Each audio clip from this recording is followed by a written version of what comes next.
So today is the day all tariffs are going to drop, or maybe not, on us. So today we're going to talk about how to Trump proof your portfolio in 5 steps.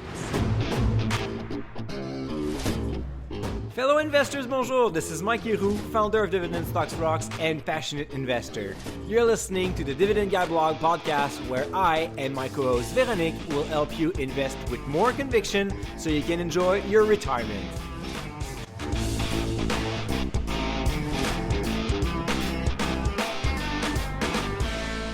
Dividend Growth Investors, bonjour, Mike Leroux here. You're listening to the Dividend Guy podcast, and I must admit today we have an incredible timing for episode. I am with my co-host Vero. So, what is going on, Vero, and why do we have such a great timing today? There have been many concerns since Trump was elected. And like about a month or two ago, I thought, let's do an episode about Trump proof and Trump tariffs for your portfolio. And well, it's happening today. So, like I said, what a better timing, right? Listeners, we are not here to discuss politics. Let me just make that clear. But we have felt investors' fear for a while now. Some people fear that they will not have enough money to retire. Others think the entire market will collapse. So we decided to sort that out and share the best actions to take in these times of uncertainty. And we decided to publish this podcast on April 2nd in the morning, knowing very well that tariffs news are going to flow throughout the day. But the thing is, if it's the same thing that happened in March, where we had a bunch of news and then a bunch of oh, wait a second, and then a bunch of oh, yeah, you know what? Let's postpone that for a month. If we have to wait until the end of April 2nd to publish another podcast, we're just going to contribute to the noise. So instead, whatever happens today, the same 5 steps will apply. And the goal is really to help you clean up that portfolio and cut up that noise just to make Mhm. sure that you are comfortable with the strategy you have, regardless of whatever will run on BNN News tonight. Right. So, Mike, Trump has taken a lot of decisions, but tariffs have shaken the market the most. Could you explain how tariffs impact the Canadian and the US economy? Yeah, so a tariff is a tax on a good as it enters a new country. Imagine that you produce something that is worth $100 in Canada, and then as it is introduced to the US, there is a 25% tariff, a 25% tax that needs to be paid. So, and of course, now Canada said, well, we're going to have tariffs again on our side. The mechanic will work both ways. So now who pays that tax? This is Mhm. where it gets a bit blurry because it really depends on the situation. Because technically, it's the importer that pays the tax. So technically, it would be the US company importing something from Canada paying the $25. However, some contracts, because we've been doing commerce for ages with the United States. So we a lot of companies have contracts with their suppliers. And in those contracts, some of them will include that the exporter would pay all duties, customs, and taxes. So then it's unsure which party is going to pay for which product. And that just add up onto more uncertainties. But there is Mhm. one thing to be 100% sure is at the end of the day, that good will cost 25% more and someone will have to pay for it. And you can rest assured that most companies will not just eat up 25% on their margin and will probably try to optimize a little bit, share the cost with the other parties, but eventually the customer will end up paying more. We Right. saw that actually in 2018 when Trump imposed tariff on the washing machine, where in the end, what we saw is more manufacturing plants being built in the US. So, on the side of creating jobs and investing in infrastructure, that worked. But research also showed that customers paid way more on those washing machine than before. Mhm. Ironically, the dryers did not have any tariffs. And well, guess what?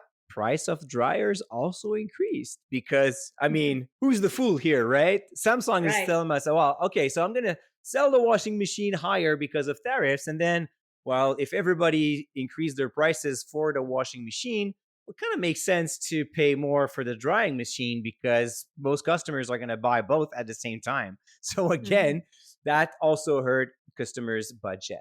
So in general terms, tariffs are good to keep production inside a country to create job or to protect an industry altogether. Canada, for example, imposed huge tariff on everything that is related to milk and dairy goods. That is mostly to protect the milk industry in Canada. So we're kind of like making it impossible for other countries to sell their products inside our country. So tariffs will have that great barrier of entry for a lot of goods. On the other side, unfortunately, tariffs also fuel inflation, as I explained, because on one way or another, prices are going to increase. And there's probably a reason why the good was not made in that specific country. I mean, there's a reason why North Face jackets are made in Vietnam and not in downtown New York.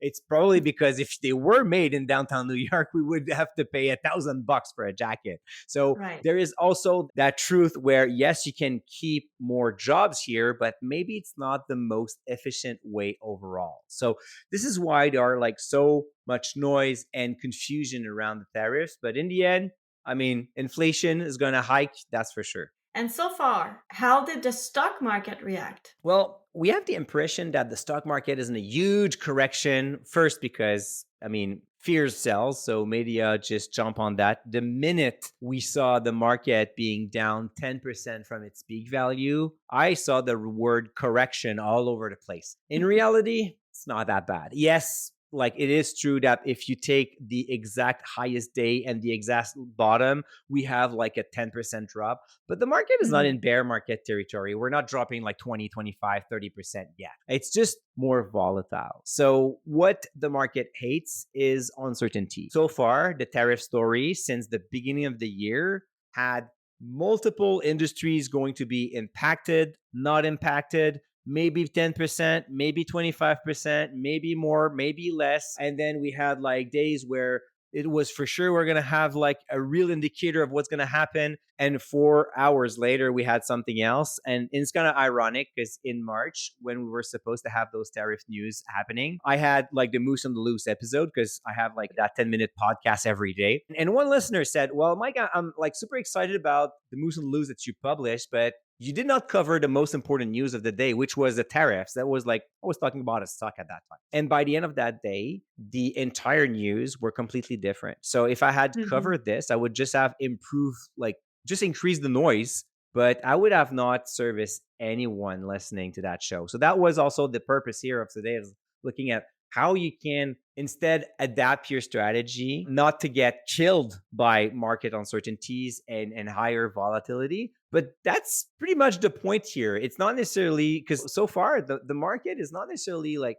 positive or negative face to it. You just want to have clear indicators so then they can project earnings and revenue in the future. And then they will be in a better position to decide which industries are going to be affected or not. In the meantime, we're just walking into a big foggy forest. But Mike, what do you think is coming for investors from your experience and what you've seen of 2025? You've mentioned inflation like a couple of minutes ago. Is that part of the deal? Yeah, well, I mean, again, I would say it depends on how much tariffs are there. Is it a negotiation tool or not? Are they going to stay for like 3 years or they're going to stay for 2 months? Those are all the things that it's impossible to try to figure out, right? So it's a huge puzzle. It's a lot of noise. So I have a better question for you instead of trying to figure out what's going to happen is do you think that Trump's and tariff will outlive your portfolio? Hopefully not. Hopefully not, right? If not, it's a really big, very, very bad sign. So here's the thing. Eventually, whatever happens right now is not going to mean much over down the long road. So Right. what's going to come up in the next month? A lot of volatility, a lot of uncertainties. It happens also in a point where we are trading almost at a all-time high right now. We've been blessed by an amazing bull market. So it's just normal that we're getting more nervous. We don't want to lose money. But at the same time, maybe it's just going to be a small correction and then we're going to go back into a bull market. Those are the Mhm. things that we don't know. So just a bunch of noise as usual. I just makes our life and our job more exciting, I would say. All right, so before we enter like steps to Trump proof your portfolio, and without really going into politics, Mike, there are people who fear a war given like the discussions between Trump, Putin, and Zelensky, as well as the commercial war between US and many other countries. So first, is a war a possibility? Second, what would happen to the market in such a case? Well, actually, I'm really not a big fan of politics because mostly it raises passion and it just creates more noise than anything else. Mhm. So I'm not going to get into that. And I'm going to even go further. The market dropped when Russia invaded Ukraine back in February 24th of 2022. That's a while ago now, and it's still Right, ongoing. Back then, we also been told that the and like all European countries would freeze to death and no one would ever walk on this earth because they would not have natural gas to face the winter. And ironically, I mean, you're planning a trip to Paris, right, this summer. So right. I guess Paris still exists. And they, like, when you book your hotels, did they mention that they are running out of natural gas and you won't be able to have, like, I don't know, electricity or anything? Like, of course, No, European countries are still alive and well, right? right. Just I mean, just making sure, right? So one other thing that happened there. So while it was the end of the world and everything else, since February 24th, 2022, the Canadian market, so if you would have just invested in XIU, just like a classic ETF tracking the market, between that and March 26th of 2025, the Canadian market is up 33%, including dividends. So 33% up after the end of the world. Pretty cool. And then the S&P 500. So if you had invested in SPY, you would be up 41%. So commercial war, World War III, the end of the world because we don't have natural gas, all of those things. You know what? A lot of noise, of course, again. If you're thinking about short term, is there a possibility of having like real impact on the commercial war side? Definitely. That's for sure. Like I'm trying to make jokes, but of course it's going to be a rough time. People will lose their job. Unemployment rate is going to go higher up, and all of those things could happen. But over the long term, not going to change much. I mean, companies adapt and eventually it's just going to be another blip. So I don't want to spend too much time thinking about what could or could not happen because in the Mhm. end, it doesn't really matter. And as I said before, you're going to lay out 100 scenarios and you're going to be 100% sure that none of them will happen the way that you described. So instead Right. of focusing on that, let's go back to our steps instead and say what we can do about our portfolio on concrete action here. Hey, dividend growth investors, this is Vero. Mike is currently taking a sip of water, which gives us 10 seconds, and I literally mean 10 seconds to grow the podcast together. Go on Spotify or Apple Podcast, hit pause, and then under our logo, you'll see two very interesting buttons. One to subscribe, hit that subscribe button now, and then give us a 5-star rating. Our goal is to help more investors just like you. So please spread the love. Thank you. All right. But Mike, still, some people might be tempted to exit the stock market and see that as a step to make and hide their money in mattresses like it was the case in like 100 years ago. So, how would you answer them? First, I do have a few mattresses at home that could welcome their money. So I'm definitely open to that idea. And second, I would say stay invested, right? However, I would just add now is probably a very good time to review your asset allocation. Ask yourself how did you feel in 22, in 2020, in 2018? Those were like the three last time we had a market dropping by at least 20%. Maybe today you're about to retire, so you did not mind much in 2018, but today it's like it feels different. It feels different not because of the situation of the stock market and the economy, but because of your personal situation. So I would add, Mhm. unless you're 75 today, meaning that you probably, even at 75, you have like 10 to 15 years to invest still, you will see two, maybe three, maybe four bear markets going on. So now it's a good time because we're still not in a bear market to think about, do you want to go through those two and three bear markets, like markets that drop at least by 20%? It's not a time to play yo yo, of course. It's not just like, Hmm. oh, right now I feel it's bad, but in 26, when the market will be up 15%, I'm going to re enter the market. That would be terrible. but maybe it's time to smoother things and to find other ways of investing, but not for 2025, rather think for the next 10, 20, 30 years. So kind of like a definite change of asset allocation with not the intention of coming back. Because in the end, if you just look at the stock market, Trump will be a blip on the stock market. I mean, even the Hmm. financial crisis of 2008, if you're trying to put that in a graph over 20, 30 years, you barely see it. It's just like a small drop. And back then, that was some serious troubles. I remember I was a Hmm. financial planner, and that was not easy to deal with clients back then because they were all panicking. And for some kind of reason, and when your portfolio is down like 30% within a few months, you're thinking the worst. And yet, 20 years later, barely see it on a stock market graph. All right, so there are things investors can do to protect their portfolios from that big destruction. You've said it. The first one is to review your asset allocation, especially for retirees who count on their portfolio for income. So, what would be a good solution for them? Well, three things. First, think in percentage first. If you're like retired and you have like a portfolio of $2 million, a 5% drop is $100,000 loss. And when you're thinking, I don't want to lose $100,000 because it's a huge amount, and you're right, but it's on $2 million. And if you look Mhm. at how many times in a year, it's just in a single year, that the market drops by 5%, that Right. happens very often, like very, very often. So, of course, it goes up, it goes down. But if you really look every single drop of like $100,000 that you may have in a single year with a $2 million portfolio, you're going to die from a heart attack. You won't be able to enjoy your retirement, that's for sure. So, one thing is think in percentage. Second thing is go for safety, not for yield, because yield does not equal safety. You may be thinking, oh, if I'm getting a higher yield, I'm getting more income, and that income is tangible.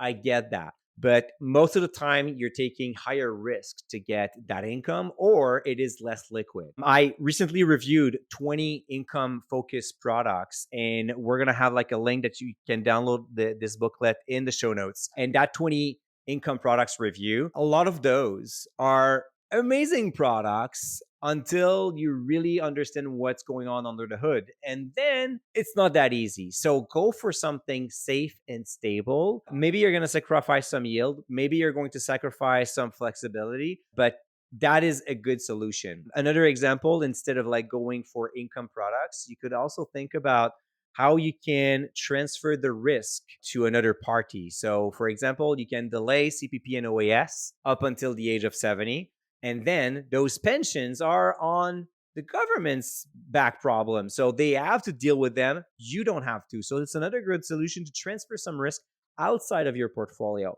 Maybe buying an Mhm. annuity that could help too. I mean, of course, again, and the annuities are reviewed in that income product guide. Some good, some bad. You have to make the pros and cons, but it could create a base income that could also help you go through volatility. So, number three, go for something simple. The more you want to build something sophisticated, the more you get confused, the more you get unsure, or the more you get paralyzed. But in the end, you're not helping yourself investing. So, instead, if you can keep a clear, straightforward strategy with not too many products in your portfolio, you're going to understand why you invest and what you have in your portfolio, and therefore you're going to be less stressed about the future. So, number one, think in percentage. Number two, go for safety, not for the yield. And number three, go for something simple. Okay, so listeners, if you'd like to download our review on 20 income products, visit thedividendguideblog.com slash 221. Mike, along with asset allocation, some investors wonder if they should still invest in the US given the weak Canadian dollar, inflation, and political tension. And the same goes for Americans. Is it a good time to invest in the US and in Canada? You know, Vero, I started doing webinars in 2017. So it's been like 8 years where I'm taking live questions. And it's been 8 years. I'm getting the same question. Like, yeah, I don't like the currency exchange right now. Is it time to invest in the US or is it time to US in Canada? Well, for 8 years, I've been saying the same thing. Best timing was probably 8 years ago in 2017. But the second best timing is probably today. Instead of trying to figure out what's going to happen with currency exchange exchange rates, why don't you just go for a good old asset and sector allocation and buy quality companies? Want to buy a great company? I don't care if it's US based or Canadian based. I just bought an amazing company that will help diversify my portfolio, generate more income, and ensure that my financial plans are going to be on target. That's the most important part. If you invest and you consider currency conversion and you freak out about that, you can always buy currency edge products. There's a cost to pay. Personally, I prefer not to pay it, but there are solutions over there. The fluctuation between two currencies over like 25, 30 years, 40 years, probably not going to have a major impact. Over 12 months Mhm. could help you jump your portfolio by 10% or crash it down by 10%. So short term, big impact. Very long term, not so much. So that's why I rather focus on quality stocks instead. All right, then at step number two, we will go back to transferring some risk because at Dividend Stocks Rock, you even mentioned gold, and that left me in shock, Mike, because I mean, gold. So could you explain your thoughts in depth, please? Yeah. Don't put the words in my mouth here. I did mention gold, to be fair, and just to be clear, I'm definitely not a fan of gold. I don't have any gold in my portfolio or in my basement, for the sake. But gold is a bet on fear, and right now, well, fear is pretty high. So if you are looking for store of value, if you're looking, we're going back to the asset allocation principles. If you're looking back for something that you're thinking, well, I want to be protected a little bit more when the market goes down by 10, 20%. Well, in most cases, gold will not drop 20% when equities are doing that. So it's not really correlated. So it's a great place to put a portion of your portfolio if this is what you're looking for. That's also why the ounce of gold is now trading roughly around 3,000 bucks. So experts were right from 2020 thinking that it would reach 3,000 bucks. I mean, they thought it was by Christmas 2020, but at least they've been right just 5 years later. So just, small details counts, right? But again, if you want to protect a portion of your portfolio, gold is one of good option, but do not do it for the timing of the investment. Like do it in a perspective that you want to have, let's say 10% of gold in your portfolio for the next 30 Mhm. years, not for the next 30 months. Because if not, you're just going to jump. And then right now, gold is trading at all-time high. So it kind of doesn't make sense if you're just want to protect your portfolio for what's going to come up for the rest of the year because you're buying an asset probably like the most expensive price now because of all that uncertainty is already priced in. So you're kind of like late for the party. So it's not a problem if you're late to the party for the next 30 years, but it's a problem if the party ends in 15 minutes, right? But Mike, transferring some risk for retirees could also mean maybe making sure to have a good cash reserve of 2, 3, 4 years, maybe, right? Yeah, definitely. Having a cash reserve is a really good idea, especially if you intend to, like in my retirement plan, my goal is to create a mix of dividend income, selling shares, and having a cash reserve. So instead of like focusing on high yielders and taking additional risk for nothing, I rather buy quality companies, which often means that my yield will not be as high as I would like to. And to complete my income, I'm going to sell some shares. The problem comes that when the market is down 15%, you don't want to sell shares during that year. So having a Right. cash reserve that could bridge the gap would definitely be a very good idea. So this is also another way to minimize your risk by having either like a bond ladder or a GIC ladder, or even you can just put that in a high interest rate savings account. I would say maybe 3 years of cash reserve. That would be like the gap between what you need in Right. terms of budget. So maybe you need like $50,000. Your portfolio generate $30,000 in dividends. So your gap is 20. So 3 times 20, you need a cash reserve of roughly $60,000. That would cover most market catastrophes. And in the event that we are in another financial crisis like 2008 or a tech bubble in 2000, which lasted more 4 to 5 years to fully recover, at least the first 3 years where the market is at the bottom, you don't have to touch your shares.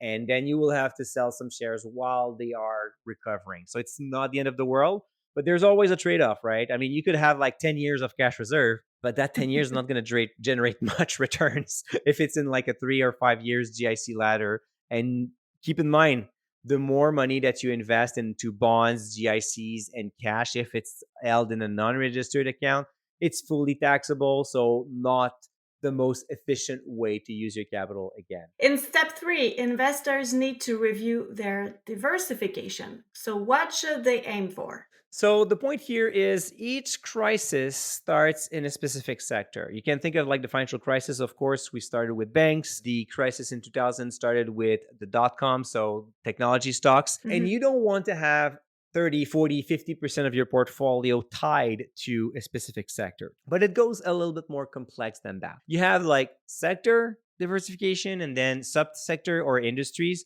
and also have business model. I often have discussion with DSR members about some sector nomenclature for companies. Like for example, if you take Meta and Alphabet, they Mhm. are sometimes classified as a technology stock because of course their entire business model and competitive advantage rely on technology. But they could also be classified into the communication sectors where all advertising companies are classified. So if you look at Seeking Alpha or White Chart, for example, Meta and Alphabet will not be classified as tech stocks, but rather as communication companies. Why? Because roughly 90% of their revenues are coming from advertising. So Mhm. there is a mix of technology and advertising in their business model. And yes, they are so dominant in the advertising sphere because of their technology, but that creates some confusion for investors. So sometimes if you have like a big chunk into those two companies, and then you have another 25% of your portfolio invested in tech stocks, but you classified Meta and Alphabet into the communication service, well, you're not going to see the problem here. But there is one. Same for CCL Industries, for example. It's a packaging company, but their business model is highly dependent on cost of raw material, which is more closer to commodities than to consumer products, but they're Mhm. packaging consumer products. So you see how it could get confusing.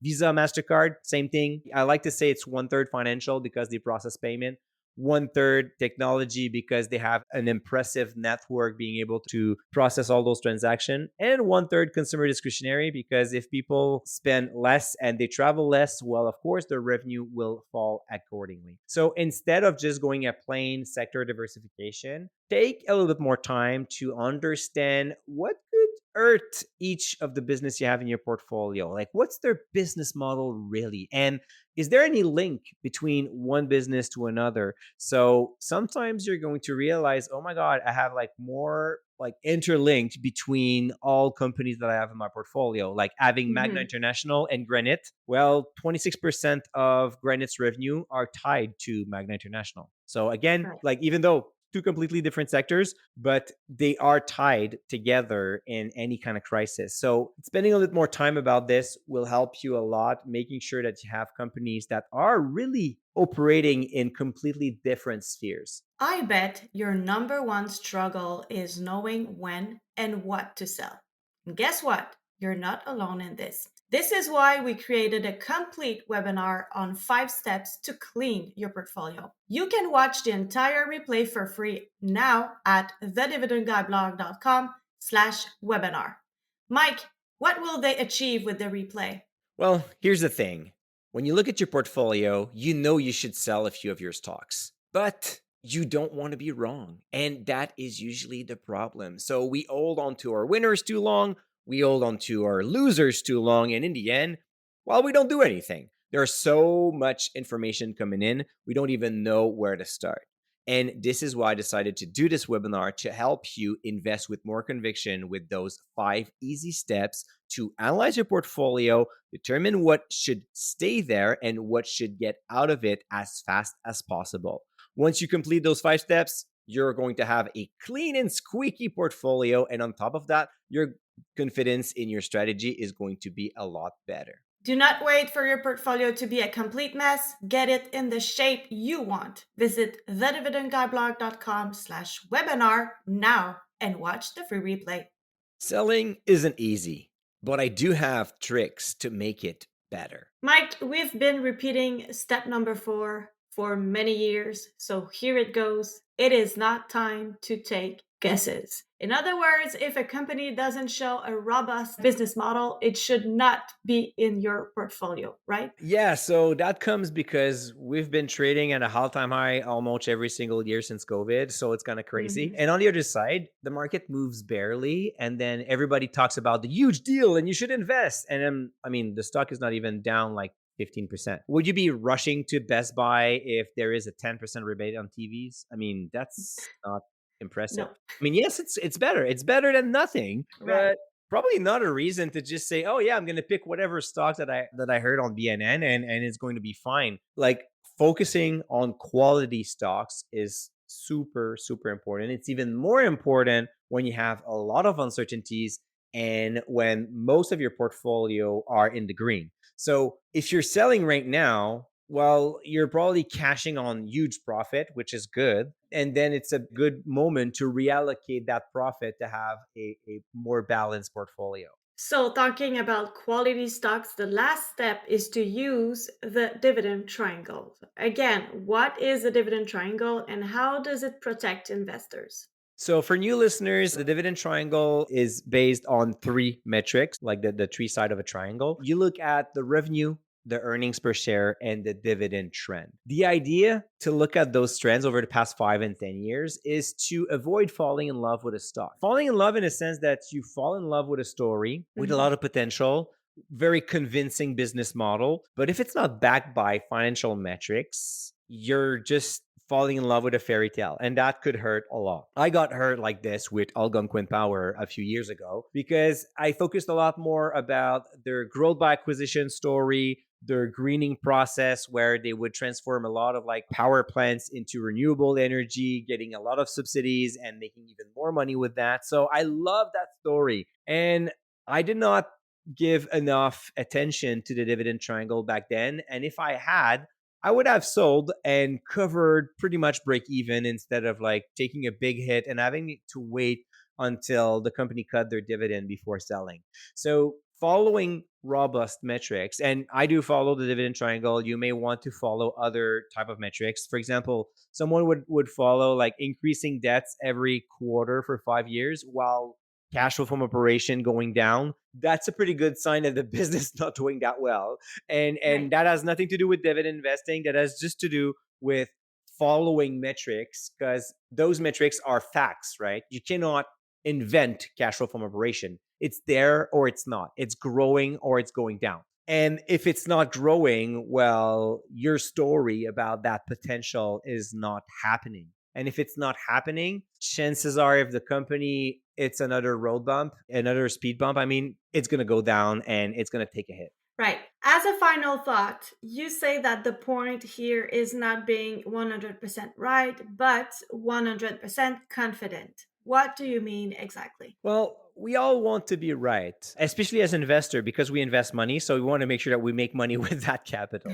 And I see that even more often when I say that I don't like a stock or I sold a stock. If that stock price goes back up and recover, you can be 100% sure that those listeners are going to go back at me and say, "Hey, see, like you were wrong about this stock." And I'm like, okay, I'm super happy for those investors. And you know what? They would remain silent if the stock keeps on dropping. So it goes one way just because it's nice to be right and it's nice to make money. And most importantly, on the other side, we don't want to lose money. When I invest $100,000, I don't want to see that $100,000 going down to 75. I mean, that will not make me happy at all.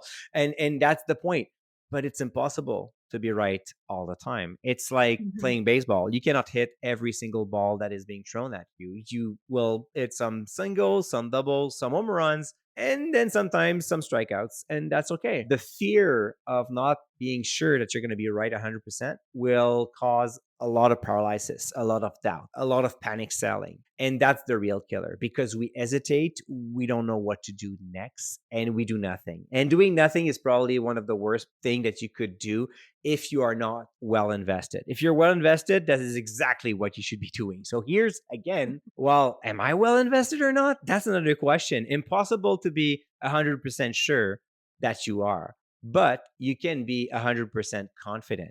So Instead, I like the fact that I have simple investment rules and a straightforward process. So I just follow the process. I don't ask myself if I'm right or wrong. I don't ask myself, is it the right timing to do it or not? I just followed easy steps that I laid out for my investment strategy. And there you go. I get this opportunity to not hesitate, to be 100% confident. And as long as I sleep well at night, it's a lot better than anything else, and it's all Mhm. related to the process. I'm a big fan of soccer and futsal. I coach indoor soccer. That's called futsal. I just love that. I sometimes I feel that I love it even more than my kid. But anyway, that's another story. And this year I had an amazing team, a lot of potential, but for several weekends we were not just able to put everything together. So the process was there, the training was there, but the results, it was not there. And I kept on telling my kids, keep on following the same process, keep on doing the same exercise. You're going to make it happen. And at the end, they finally clicked and we finally qualified for a regional championship where most kids halfway through the season thought it was impossible because we had like so many missteps, but the process was strong, the process was right. So it's the same thing as when you invest. You're going to have the market that is going to hit your portfolio. You're going to make mistakes as an investor. Some stocks will never recover, but if you follow a good process, you're eventually going to make it happen.